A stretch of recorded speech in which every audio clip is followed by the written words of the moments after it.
Il y a une question qui m'a toujours tracassé.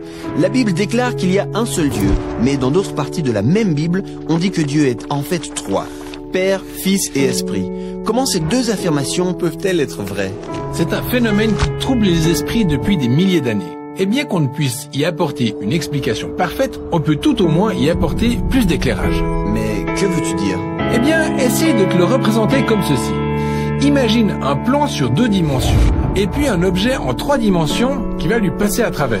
Ok, vu sous cet angle, l'objet 3D est à la fois au-dessus et en dessous du plan. Là, c'est compréhensible. Mais imagine que tu es une personne en 2D qui est collée au plan 2D, que vas-tu voir? Je sais pas. Que vais-je voir? Eh bien, quelque chose comme ça. Ah ouais, ok. Vu sous cet angle, ça paraît impossible. C'est un objet, puis 2, puis 3. Mais en réalité, c'est un seul et même objet, juste sous une forme que tu ne peux pas comprendre. Maintenant, visuel de la connaissance que nous avons de Dieu. La Bible déclare que Dieu est au-dessus de tout. Un être divin en qui notre vie, nos actes et notre être prennent leur source. Ou, comme Dieu le dit, je suis. Ok, mais je vis dans cet univers, donc en me retrouvant face à Dieu, je peux le comprendre sous certains aspects, mais d'autres aspects de sa personne dépassent complètement ma perception. Absolument. Ça arrive tout le temps, quand les gens rencontrent le Dieu de la Bible. Mais voyons d'abord comment ça se passe dans les Écritures hébraïques. Tout au long des Écritures hébraïques, Dieu apparaît de différentes manières, si compliquées qu'elles échappent complètement à notre perception. On observe ce phénomène avec les attributs de Dieu. Donc un attribut est une manière de décrire la nature d'une chose. Par exemple, un ballon de foot est rond. Exact. Dieu est sage. Ouais, super. Analysons un peu la sagesse de Dieu. Le livre des Proverbes déclare que Dieu a créé le monde par sa sagesse. Mais il y a aussi des poèmes dans le même livre qui personnifient la sagesse de Dieu, la décrivant comme un collaborateur avec lequel il a conçu l'univers. Donc, cet attribut de Dieu devient un personnage distinct? Exactement. Pareil pour la gloire de Dieu, qui est parfois présentée comme un personnage humain assis sur un trône baigné de feu. Ou encore, prenons la parole de Dieu qu'il peut adresser aux gens, mais elle apparaît parfois comme une personne.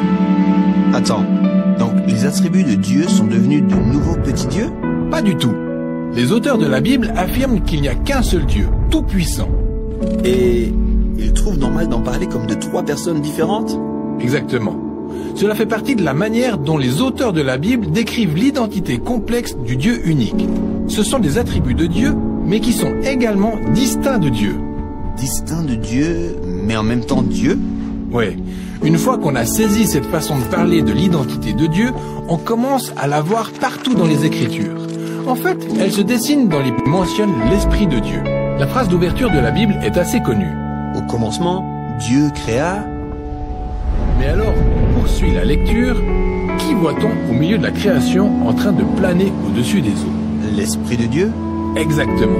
L'Esprit est en somme les véritables présences et énergies de Dieu avec lesquelles on peut interagir au sein même de la création. Donc, la Bible peut faire référence à l'Esprit de Dieu comme étant distinct de Dieu? Distinct de Dieu, mais en même temps, Dieu. C'est l'Esprit de Dieu. Et bien que ça puisse paraître étrange de notre point de vue, c'est cette complexité que les auteurs bibliques tentent de traduire. Nous avons donc examiné les attributs de Dieu et l'Esprit de Dieu. Abordons maintenant la dernière étape pour explorer l'identité complexe de Dieu dans les Écritures hébraïques avec le personnage appelé Fils de l'homme. La Bible rapporte qu'il n'y a qu'un seul Dieu qui soit digne d'adoration, ce qui rend le récit du livre de Daniel vraiment surprenant. Daniel rêve d'un personnage, autrement dit, un humain à part entière. Il rêve donc que cet humain s'élève sur un nuage, puis s'élève de plus en plus haut. Jusque dans l'espace de Dieu? Tout à fait. Ensuite, cet humain s'assoit à la droite du trône céleste de Dieu et toute l'humanité l'adore au même titre que Dieu. Je vois un humain alors que je m'attendais à voir Dieu. Exactement. Cet homme a une part de divinité en lui. Cette vision incarne l'espérance suprême de toute l'histoire biblique. Dieu et l'humanité fusionnent pour régner sur le monde comme une seule entité. Ainsi, le Fils de l'homme est distinct de Dieu et à la fois Dieu. Absolument. Alors, réfléchissons à tout ce que nous avons examiné. Dans les Écritures hébraïques, l'identité de Dieu est complexe. Et ainsi, quand les disciples de Jésus ont eu affaire à Dieu en tant que Père, Fils et Esprit, ils étaient déjà familiers des différentes catégories qui montraient que toutes ces 3 entités constituaient le seul Dieu de la Bible.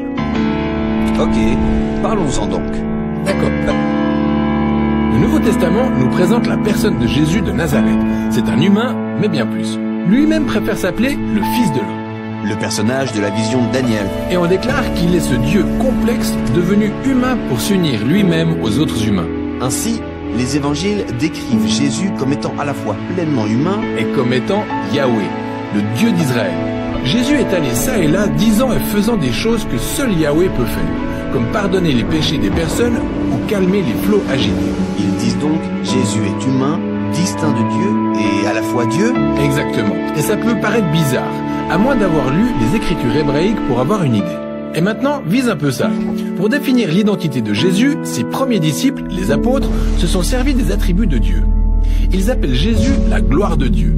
L'apôtre Paul l'appelle la sagesse de Dieu. Jean commence son évangile en faisant allusion à lui comme étant la parole de Dieu par laquelle le monde a été créé. Ensuite, il dit « La parole était avec Dieu et la parole était Dieu ». Ok, je vois où ils veulent en venir, mais je suis confus. C'est clair. Et si tu veux davantage te torturer les ménages, écoute ça. Jésus, qui est décrit comme étant Dieu devenu humain, s'adresse à Dieu comme si c'était une personne distincte. Et quand ça lui arrive, il l'appelle Père. Quand Jésus parlait de Dieu, il ne le faisait pas comme si c'était une force ou une énergie abstraite. Il parlait d'une vraie personne avec laquelle on peut interagir. Il y a dans la Bible tellement de rôles décrivant la personne de Dieu. Souverain, créateur, juge. Mais l'appellation la plus courante que Jésus utilisait pour faire référence à Dieu est « mon Père ». Jésus connaissait Dieu comme étant une source infinie d'amour. Il a affirmé « le Père m'a aimé avant la fondation du monde ». Manifestement, Jésus connaissait le Père comme une source de vie qui, de tout temps, est tournée vers les autres. Comme dans le récit sur le baptême de Jésus, lorsque le Père... Lecture, la même histoire raconte que celui qui porte ce message d'amour du Père au Fils est l'Esprit de Dieu. Donc nous avons parlé de l'Esprit de Dieu. Dans la création, c'est par le biais de l'Esprit que nous interagissons avec le divin. Ouais, et c'était pareil pour Jésus. C'est par l'Esprit qu'il a connu l'amour de Dieu en tant qu'homme. Mais ça ne s'est pas arrêté là. Jésus a promis que l'Esprit irait et révélerait l'amour du Père à toute l'humanité et à toute la création. Tout ça peut donner l'impression qu'ils sont trois dieux distincts, mais d'une certaine manière qui transcendent ma perception de la réalité. Ils ne font qu'un. En effet, c'est ce que les disciples suivants de Jésus ont appelé la Trinité. Le Père, le Fils et l'Esprit forment le seul Dieu de la Bible. Je comprends maintenant comment ils ont abouti à cette conclusion. Ce n'est pas juste une énigme philosophique. Décrire Dieu comme une triunité, c'est affirmer que l'univers est maintenu par une communauté d'amour éternel. C'est quelque chose qui dépasse mon entendement. En fait, le Dieu de la Bible n'est pas un être qu'on peut cerner complètement. Bien. L'essentiel est de connaître et d'être connu par ce Dieu afin d'expérimenter son amour.